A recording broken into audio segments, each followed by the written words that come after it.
Mesdames, Messieurs, bonsoir, bienvenue dans ce journal. Tout de suite, les titres.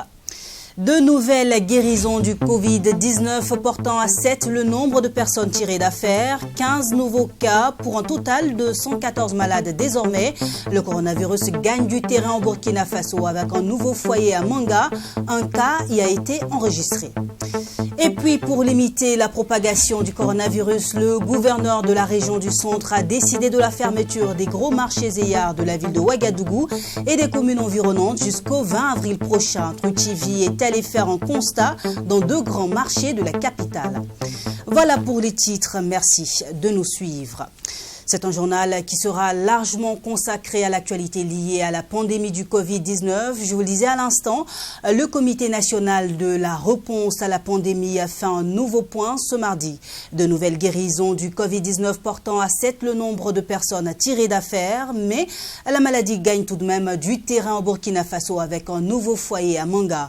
Le point quotidien du gouvernement fait état de 114 personnes testées positives au Covid-19 ce 24 mars.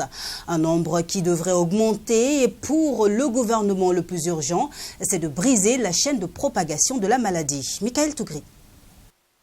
114 cas, c'est le nouveau bilan des personnes infectées au Covid-19 au Burkina Faso, dont 15 nouvelles infections. Et le nombre de personnes guéries est porté désormais à 7. Le risque d'autres infections est très grand, explique le professeur Martial Ouedraogo. Et dans la prévention du Covid-19, les Burkinabés sont appelés à plus de responsabilités. 96 à Ouaga, 6 à Bobo, 6 à Boromo, 2 à Dedougou, 2 à Oundé, 1 à Banfora et 1 à Manga. Et je vous l'ai dit, qu'un malade peut contaminer 3 personnes avant d'être détecté et traité. Donc, il suffit de multiplier le nombre de cas et vous faites la projection. À cela s'ajoute le retard à la consultation qui rend le malade plus infectieux et à cela s'ajoute encore notre communautarisme et notre incivisme. Donc l'un dans l'autre, vous vous rendez compte qu'il faut probablement s'attendre à ce qu'il y ait un pic avant la décroissance. La question du confinement des centres urbains comme Ouagadougou et Bobo-Dioulasso est envisagée. Une proposition du Conseil national en charge de la gestion de l'épidémie du Covid-19 est sur la table du gouvernement. Il faut impérativement rompre la chaîne de transmission, explique le ministre en charge de la communication. Et si on doit aller vers une quarantaine ou un confinement de Ouagadougou et Bobo-Dioulasso, on va y aller parce qu'il faut arriver à rompre cette chaîne de transmission communautaire.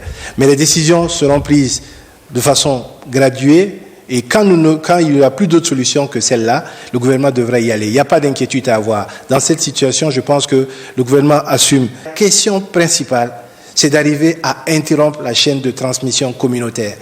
Un malade infecté, c'est 3 autres potentiellement. Et quand vous faites la déclinaison, vous voyez où on peut arriver en termes de seuil de pénétration au sein de la population.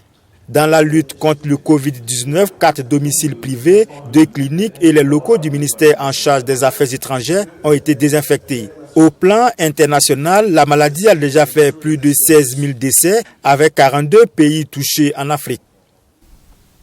Toujours au point de presse du gouvernement sur le Covid-19, le ministre de la Communication, porte-parole du gouvernement, a répondu aux questions des journalistes, notamment sur la fermeture des marchés Zeyar et l'arrêt des activités dans le domaine du transport en commun. Un autre point également évoqué, le non-respect du couvre-feu et la note du procureur du Faso sur des faits constatés de bastonnades de populations qui n'ont pas respecté le couvre-feu. Écoutons Rémi Dondunou au micro de Michael Tougri.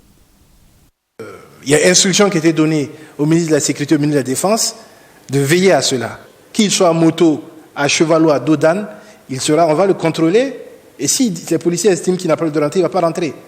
Je pense qu'il y a ce que le texte dit, et puis à l'application, à ce que les acteurs vont voir en réalité pour mettre en œuvre. C'est pour ça, sur la question des marchés, Le gouverneur a pris son texte. Vous savez, dans une situation comme celle-là, qu'est-ce qui préoccupe le plus? C'est la sécurité des acteurs. Comment on fait pour que la maladie se transmette? Et si on doit arriver à une fermeture des marchés, on va y arriver. Simplement, il faut garantir en même temps de ne pas tomber dans une situation où un certain nombre d'acteurs ne pourront pas s'approvisionner. Je suis content que le procureur s'émeuve pour ça. Mais je dirais qu'il aurait pu s'émeuvoir aussi lorsque, dans le cadre du travail, les réseaux sociaux ont montré une personne se faisant agresser. La justice ne doit pas être sélective. Elle doit s'appliquer à tout le monde de la même façon. Donc, si on montre des gens qu'on manœuvre dans les réseaux sociaux, que le procureur s'émeut et qu'il rappelle à l'ordre la police, la gendarmerie, tous ceux qui sont en charge de faire respecter la loi, je suis surpris que quand il voit une violation manifeste de quelqu'un agressé dans son bureau, ça ne l'inquiète pas, qu'il n'appelle personne. Mais je crois qu'il est important effectivement que les acteurs au niveau des FDS soient respectueux des droits, et je pense qu'ils en ont tiré conséquences. Voilà. Mais je dis, attention à ceux qui ne vont pas respecter. Ça serait à leur risque et péril. Là-dessus, je pense que je suis totalement solidaire avec une force de défense et de sécurité. Celui qui se fait prendre, c'est à ses risques et périls, parce que ce n'est pas une question de sentiment, c'est une question de santé publique. Les mesures se succèdent pour limiter la propagation du coronavirus. Le gouverneur de la région du Centre a décidé de la fermeture des gros marchés et arts de la ville de Ouagadougou et des communes environnantes jusqu'au 20 avril prochain. À 24 heures de l'entrée en vigueur de la mesure, les populations ont pris d'assaut les marchés pour s'approvisionner en denrées alimentaires. Abdoulrahim Niénié est allé faire un constat. Nous sommes au marché de Dassasgo à quelques heures de la fermeture des grands marchés et yards de la ville de Ouagadougou, tel que décidé par le gouverneur de la région du Centre. Le marché grouille de monde et beaucoup sont venus s'approvisionner pour les 3 prochaines semaines. À Nabiyar, c'est le même constat. Aristide Béré est débordé par ses clients.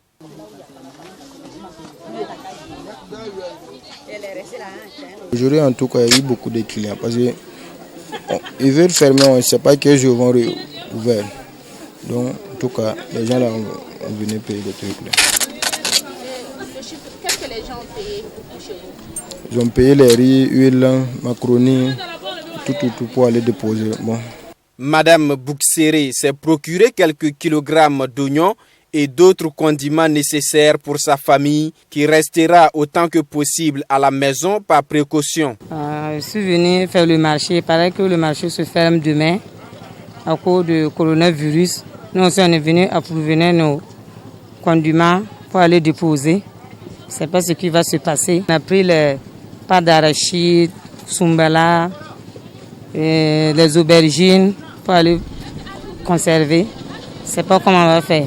Dans cette circonstance, les produits alimentaires de première nécessité comme le riz, les pâtes alimentaires, l'huile et bien d'autres sont les plus prisés et s'arrachent comme de petits pains. Par contre, pour les plus jeunes, il faut également s'entretenir. J'essaie de venir acheter quelques garis et puis quelques condiments pour pouvoir gérer ça à la maison. Comme on dit que ça ferme demain là, on n'a pas le choix. Oui, en tout cas, j'ai tout l'essentiel. Rappelons que cette mesure de fermeture s'étale jusqu'au 24 avril prochain. Un coup dur pour les commerçants qui s'inquiètent de pouvoir assurer leur pitance quotidienne après l'arrêt de leurs activités. Mais certains, comme Aristide Béré, ont trouvé une alternative, la livraison à domicile. Bon, on va enlever un peu les produits, là, aller installer à la maison. Si le client appelle seulement, il dit oui. On enlève un peu, on parle. Bon, beaucoup de personnes vont appeler en tout cas. Beaucoup de personnes vont appeler. Parce que je me dis qu'aujourd'hui, même, presque tous les clients là, ne sont pas venus. Tous les clients ne sont pas venus. Beaucoup de gens vont appeler demain en tout cas. Malgré les désagréments que cette mesure pourrait créer, les commerçants que nous avons interrogés ne s'y opposent pas. Pour eux, la cause est noble, mais ils demandent au gouvernement des mesures d'accompagnement pour leur permettre de surmonter cette période difficile.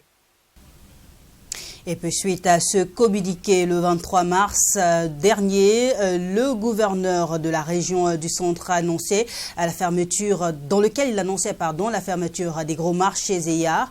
Le syndicat national des commerçants du Burkina réagit dans cet élément de Sanata Serré et Simon Wessou.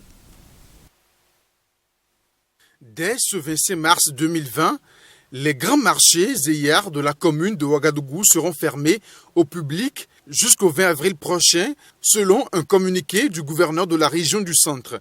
Une décision saluée par le secrétaire général du syndicat national des commerçants du Burkina, mais qui, selon lui, n'est pas sans conséquences. C'est une bonne décision, mais elle aura aussi des conséquences. Dans les conséquences, vous aurez les avantages, mais vous aurez aussi des inconvénients. En ce qui concerne les avantages, c'est que ça pourra, un temps soit peu, contribuer à éradiquer la pandémie. Les inconvénients aussi, il faut se dire, si quelqu'un fait 1 semaine, 2 semaines sans gagner à manger, et s'ils sont nombreux, je pense que personne ne pourra être dehors, ne pourra être confiné à l'intérieur. Personne ne pourra être confiné à l'intérieur et voulant chercher à manger. Et quand les gens vont vouloir se réunir dehors pour chercher à manger, c'est là qu'il y aura plus de contamination que si on ouvrait les marchés. Pour le secrétaire général du SINACOMB, les commerçants devraient être associés à cette prise de mesure des autorités les concernant. Un mal nécessaire qui ne laisse pas le choix aux commerçants. Nous pensons que la décision qui a été prise pour fermer les marchés, nous ne pouvons pas dire qu'elle est bonne ou elle est mauvaise. Mais nous disons qu'il était nécessaire que nous soyons associés. On aurait dû peut-être trouver d'autres solutions mieux que celles qui ont été prises. Et si l'autorité a décidé, nous ne pouvons qu'en s'en remettre. Parce que nous ne pouvons pas dire aux gens de ne pas fermer, puisque c'est eux qui dirigent le pays. Donc, nous nous en remettons. Mais nous disons qu'ils assumeront les conséquences liées à ces fermetures et à tout ce qui va arriver. Cette pandémie du Covid-19 pourrait causer une crise économique mondiale, selon Roch Nagalo. Il appelle donc les autorités à prendre leurs responsabilités en anticipant des mesures de relance économique. Des entreprises seront touchées, les banques seront touchées, l'informel, à tous les niveaux, les familles, le foyer, tout sera touché. Il faut aussi parler aussi des produits périssables. Vous savez que si vous prenez le cas du poisson, du lait, un certain type de produits, on ne peut pas les conserver. On ne peut pas les conserver longuement. Donc, il faut que l'État aussi voit, comme on le dit, il y aura des pertes à tous les niveaux pour qu'à la reprise, on ait quand même la possibilité de la relance économique.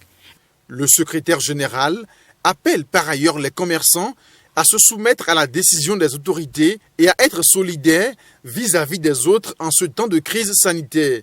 Et au gouvernement de prendre ses responsabilités et de prendre en charge les cas sociaux au sein de l'économie informelle. Je rappelle que le nombre de cas confirmés à ce jour 24 mars est de 114. La pandémie de coronavirus croît très vite et la panique s'installe dans le pays. Face à cette situation, les populations font recours aux applications pour tester leur état de santé. Ces applications sont-elles fiables et comment s'en servir? Élément de réponse dans ce reportage de Nadine Zongo. Pendant que la coordination nationale de la réponse à l'épidémie du Covid-19 préconise l'alerte des agents de santé dès l'apparition des signes de la pandémie, des personnes ont choisi de se fier aux applications pour être situées sur leur état de santé. Des applications que l'on peut retrouver sur les réseaux sociaux. Pour le promoteur de Wakat Lab, une application ne saurait certifier qu'on est atteint du coronavirus ou pas. Il n'y a aucune application aujourd'hui qui permet de te certifier exactement si tu es malade ou pas. Le vrai test, c'est le médecin qui va te prendre comme ça, qui va envoyer ton truc et qui va te dire tu es positif ou si tu es négatif. Vous voyez. Les applications, selon le spécialiste en informatique, ont 3 grands principes. Informer, orienter et alerter. En dehors de ces rôles, les applications deviennent mensongères. Les applications qui renseignent et situent sur l'état de santé sont, selon Gildas Guela, fiables à 70%. Parce que la majorité de ceux qui développent les applications aujourd'hui, ils se sont connectés au personnel soignant. Donc ça veut dire que c'est avec les questionnaires que ces personnels soignants-là donnent, qu'ils ont utilisé au fait pour faire comme un formulaire ou un algorithme qui permet de détecter si la personne présente les symptômes ou pas. Donc la majorité, aujourd'hui, je vois mal un développeur d'application qui va développer une application, surtout pour des cas de crise comme ça, sans pour autant connaître quels sont les vrais symptômes que tu peux présenter et prétendre être, voilà, et prétendre avoir au fait un risque encore plus élevé ou un risque moins élevé. Le Burkina Faso a annoncé l'insuffisance de tests pour les cas suspects et les centres de confinement sont restreints. Dans un tel contexte, les applications peuvent être d'un grand apport. On n'a pas forcément assez déjà de tests pour pouvoir tester la majorité des gens. Comment est-ce qu'on fait pour limiter et faire en sorte que des gens qui ont des symptômes puissent être ceux-là qui sont susceptibles d'être pris en charge au plus vite, avant, pour ne pas que ça soit ouvert à tout le monde, même des gens qui ne prennent pas des symptômes, pour réduire vraiment l'utilisation maximum de ces tests-là, dont on n'en a pas assez. Et on n'a pas forcément de lieu où on va mettre toutes ces personnes-là. On n'a pas assez de lits pour les mettre. Il y a des gens qui vont leur demander de rester à la maison. Et ces personnes-là, régulièrement, ils doivent envoyer un certain nombre d'informations. La fièvre aujourd'hui, c'est combien? Est-ce que la toux, elle continue? Est-ce que, vous voyez, en fait, il y a un certain nombre d'applications aussi qui permettent de faire les suivis que les médecins pourront utiliser à distance au lieu de se déplacer pour aller voir tous les malades. Ils leur envoient comme des questionnaires et les malades répondent. Vous voyez, ça c'est des sortes d'applications aussi. Il y a des applications qui permettent de faire des systèmes d'alerte. Vous voyez une personne qui est susceptible au fait, qui a peut-être ces symptômes-là et qui ne sait pas où est-ce que se rendre. Il y a des applications qui permettent aux gens de pouvoir faire des systèmes d'alerte pour pouvoir les mettre en relation directe avec des personnes soignantes. Vous voyez donc, il y a plein d'applications qui existent qui aident à tout ça. Les applications ne remplacent pas les médecins, conclut le spécialiste, qui estime d'ailleurs que les applications de santé doivent être connues et maîtrisées par les médecins. Écarter les médecins dans la conception et même l'usage de ces applications est une erreur à ne pas commettre, insiste le spécialiste. Et tout autre chose à présent, le Front africain pour le changement a offert aux déplacés internes de la province de l'Urum des vivres. Un geste pour soulager un tant soit peu ces déplacés dont le besoin qui est intervenu le samedi 14 mars dernier à Sami Tiamtoré. Ce sont plus de 30 tonnes de vivres qui ont été offerts à plus de 1000 déplacés dans la province du Loroum. Cette donation du Front africain pour le changement a pour but de contribuer au bon vivre de ces déplacés qui sont dans le besoin. Nous avons convié en tout cas tous les déplacés, ils sont plus de 20 000. Et je pense que c'est un geste symbolique. Et ce matin-là, je pense qu'il y a plus d'1 millier qui se trouvent ici. Et donc, ce sont ces personnes-là qui sont bénéficiaires. Comme je l'ai dit, ce n'est qu'un début. Nous avons essayé de tâter pour voir et je pense qu'on va repartir pour revenir de plus belle manière. Nous allons leur souhaiter bon usage et nous allons leur souhaiter de prier ensemble avec nous afin que nous puissions retrouver la quiétude, afin que chacun puisse repartir, en tout cas dans son foyer. En tout cas, et leur dire que vraiment nous comptons sur eux, on ne peut pas les oublier, on est ensemble et je pense qu'on travaille à cela. Cela a été possible grâce à Abdoulaye Ouedraogo, fils de la localité. Au total, 4 communes ont bénéficié de ces 30 tonnes de maïs. 15 tonnes à l'endroit de la commune de Bam, de Salé et de Ouidgué, à raison de 5 tonnes par commune et 15 autres pour la commune de Titao. Nous sommes très émus par ce geste. Penser aux déplacés et leur offrir de quoi vivre est très noble. Nous étions au courant du FAC et ils sont très serviables. Aujourd'hui, ils ont encore pensé à nous. Nous les remercions énormément. En rappel, 2000 déplacés ont été enregistrés dans la commune de Titao. Il est donc plus que nécessaire pour les plus aisés de prêter main forte à cette tranche de la population. Avant de nous quitter, ce rappel des mesures d'hygiène contre le Covid-19, se laver fréquemment les mains avec une solution hydroalcoolique ou à l'eau et au savon, maintenir une distance d'au moins 1 mètre avec les autres personnes, en particulier si elles toussent, éternuent ou ont de la fièvre, éviter de se toucher les yeux, le nez et la bouche, se couvrir la bouche et le nez avec le pli du coude ou avec un mouchoir en cas de toux ou d'éternuement, jeter le mouchoir immédiatement après dans une poubelle fermée et se laver les mains avec une solution hydroalcoolique ou à l'eau et au savon. Tenez-vous informés et suivez les conseils de votre médecin et puis appelez le numéro vert 35 35 en cas de symptômes apparents. C'est la fin de ce 20h, une édition qui a été préparée par l'ensemble de la rédaction. Merci de l'avoir suivi. Prenez soin de vous et des autres autour de vous. Bonsoir.